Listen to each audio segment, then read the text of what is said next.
কেমন আছেন? আশা করি আপনারা সবাই অনেক বেশি ভালো আছেন।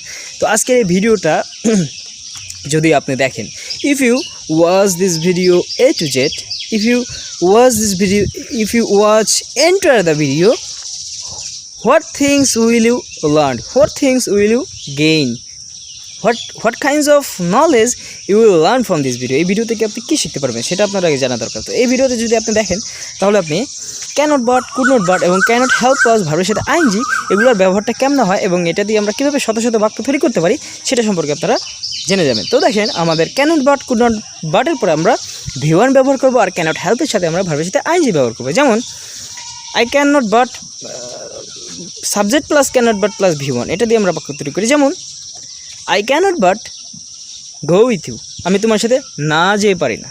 I can not but make video, আমি ভিডিও না বানিয়ে পারি না। I can not but eat rice, আমি ভাত না খেয়ে পারি না। I can not but sleep at night, আমি রাতে না ঘুমিয়ে পারি না। I can not but read story, আমি গল্প না পড়ে পারি না। ঠিক আছে, এখন যদি পারতাম না বলেন তাহলেই কুডের ব্যবহারটা চলে আসে। যেমন I could not but watch KGF 2, আমি KGF 2 না দেখে পারলাম না।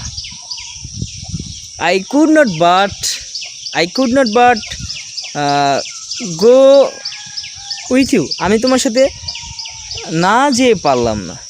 I could not but make the video, আমি ভিডিও না বানিয়ে পারলাম না। ঠিক আছে, আচ্ছা এবার আমরা ক্যানট হেল্প প্লাস ভার্বের সাথে আইএনজিটা কখন ব্যবহার করি। তো দেখেন, ক্যানট বাট প্লাস V1 যেই অর্থ প্রকাশ করে আর ক্যানট হেল্প প্লাস ভার্বের সাথে আইএনজি একই অর্থ প্রকাশ করে। যেমন কি ছিল যে আই ক্যানট বাট ডু, মানে আমি না করে পারি না, আর এখানে যদি হেল্প ব্যবহার করেন তাহলে ওই ডুটা জেরান ফ্রম হয়ে যাবে, মানে ভার্বের সাথে আইএনজি হবে। যেমন আই ক্যানট হেল্প ডুইং, আমি না করে পারি না। ঠিক আছে, I cannot help listening music, আমি মিউজিক না শুনে পারি না। তো এইভাবে আপনারা কিন্তু ক্যানট বাট,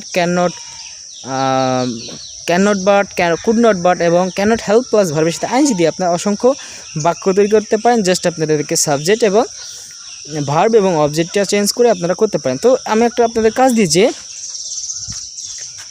আমি তোমাকে ভালো না বেসে পারি না, আমি কাজ না করে পারি না, আমি ভাত না খেয়ে পারি না। তো এই তিনটার ইংরেজি কী হবে সেটা আপনারা কমেন্ট সেকশনে কমেন্ট করে জানাই দেবেন, যাতে করে আপনাদের প্র্যাকটিসটা এই মুহূর্তে এখন হয়ে যাবে। আর যদি এটা না করেন তাহলে কিন্তু পরে ভুলে যেতে পারেন।